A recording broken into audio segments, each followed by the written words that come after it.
Selamat pagi anak-anak. Apa kabar hari ini? Masih semangat belajar ya? Hari ini kita akan belajar tema 1. Selamatkan makhluk hidup. Subtema 1. Tumbuhan sahabatku. Anak-anak, sebelum kita belajar, marilah kita berdoa menurut agama dan kepercayaan kita masing-masing. Berdoa dimulai. Berdoa selesai. Anak-anak, marilah kita menyanyikan lagu kebangsaan kita, Indonesia Raya. Anak-anak, siapakah yang tidak hadir hari ini? Oh, hadir semua. Ya, bagus. Ya, baiklah. Sekarang Ibu akan berikan kesempatan pada kalian untuk membaca buku bacaan apa saja ya, selama 5 menit. Ya, gimana anak-anak? Abah sudah selesai membacanya? Oke, sekarang Ibu mau bertanya dulu ya. Siapa di antara kalian yang pernah pergi ke kebun ikut ayahnya? Oh iya. Terus, apa yang kalian lakukan di sana? Ya, membantu ayahnya ya, menanam sayuran misalnya. Coba sekarang kalian perhatikan gambar berikut ini. Ini adalah gambar aktivitas hewan dan manusia yang sedang memanfaatkan tumbuhan. Jadi, hari ini kita akan belajar tentang tumbuhan dan manusia. Tujuan pembelajaran kita hari ini, yang pertama, setelah membaca teks bacaan, kalian mampu menemukan ide pokok dan informasi penting dari teks bacaan tersebut. Yang kedua, setelah mengamati bunga, kalian mampu mengidentifikasi perkembangbiakan generatif. Yang ketiga, setelah membaca teks ASEAN dan kehidupan sosial budayanya, kalian mampu menyebutkan kehidupan sosial budaya dari 2 negara ASEAN. Sekarang perhatikan teks bacaan berikut. Bunga jagung tersebut terus berkembang hingga menjadi buah jagung. Perkembangan itulah yang dapat diamati dari waktu ke waktu. Buah jagung akan siap dipanen ketika rambut jagung sudah berwarna kecoklatan dan bagian tongkolnya sudah mengering. Apabila buah jagung tersebut dikupas, akan memperlihatkan biji jagung yang kekuningan. Bagian yang dimakan oleh manusia adalah biji jagung.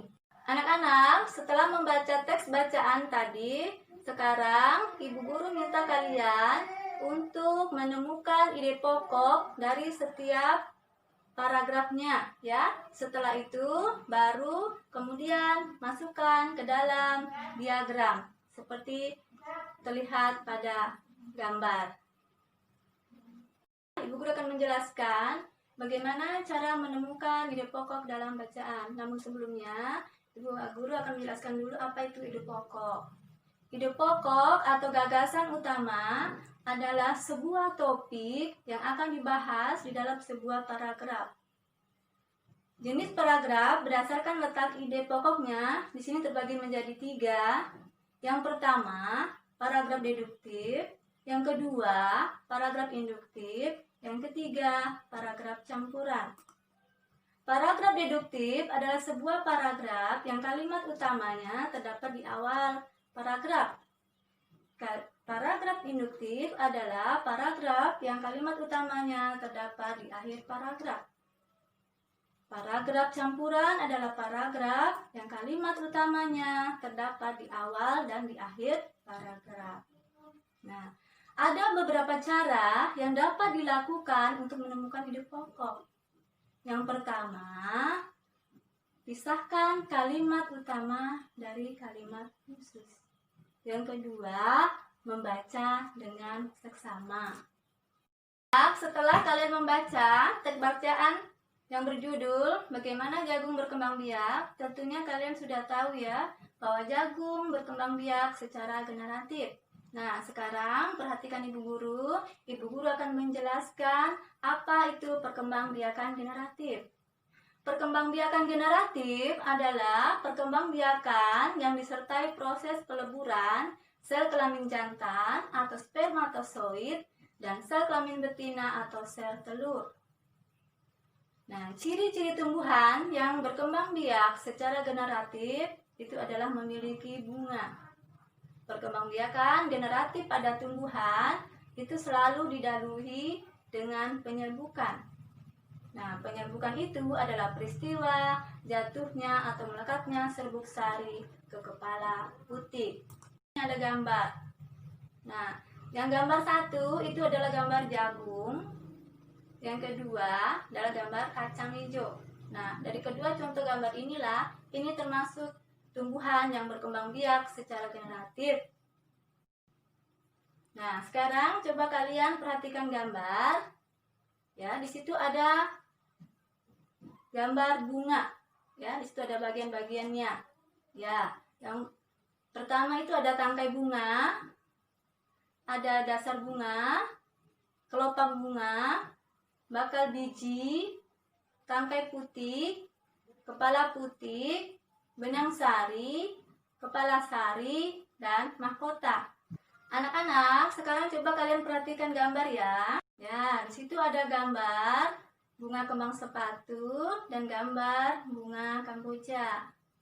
Kembang sepatu itu tidak tumbuh di Indonesia saja, tetapi tumbuh juga di Malaysia. Dan itu disebabkan karena memiliki kondisi geografis yang sama. Ya, bunga kembang sepatu di Indonesia itu dapat dijadikan sebagai pewarna. Tapi kalau di Malaysia, bunga kembang sepatu itu dapat dijadikan sebagai bunga raya atau bunga nasional. Masyarakat negara-negara ASEAN memiliki kehidupan sosial budaya yang unik dan berbeda-beda, mulai dari bahasa, agama, keturunan, ras, kebiasaan-kebiasaan. Anak-anak, sampai di sini, apakah ada yang bertanya? Baiklah, kalau memang sudah jelas dan tidak ada yang bertanya, sekarang Ibu akan berikan KPD yang akan kalian kerjakan. Kemudian setelah itu kembali kalian kirimkan jawabannya di grup WA ya. Dari materi yang telah kita pelajari, hal-hal apa saja yang belum kalian pahami? Ya, jika dirasa sudah dipahami, sekarang Ibu akan menarik kesimpulan dari materi yang kita pelajari ya. Nah, kesimpulannya yaitu yang pertama, cara menemukan ide pokok dari suatu bacaan adalah dengan cara membaca seksama dan selanjutnya memisahkan kalimat utama dan kalimat penjelas. Kedua, perkembangbiakan generatif adalah perkembangan secara kawin, yaitu peleburan antara sel kelamin jantan dengan sel kelamin betina. Dasar terbentuknya negara ASEAN yaitu karena adanya persamaan dalam kehidupan sosial dan budaya.